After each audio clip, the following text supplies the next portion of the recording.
Join Cell Academy, Goa's best coaching for IIT, JEE, and medical exam preparations for class 8 to 12. Register for Stellar Talent Search exam for class 7 to 12. Admissions are now open for class 8 to 12. We have study centers at Margao, Vasco, and Porvorim. Challenge is to the imposition of service tax based on the amount of betting that takes place, not what the casino earns or not on what chips are sold, but on the total amount of betting.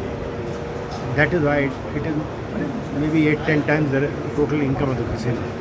That is the challenge. So what was the basic contention, sir? Contention is that you can't impose this tax under the service tax GST law. And what happened today, sir? Today the court has admitted the petition and kept it for hearing in February. In the meanwhile, there are other factual details on which we'll file a reply, but no final order will be made.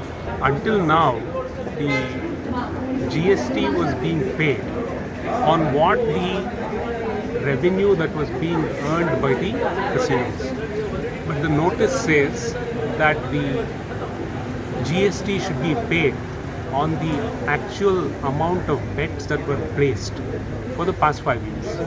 So that is what is the nub of the matter, and that is what is being challenged.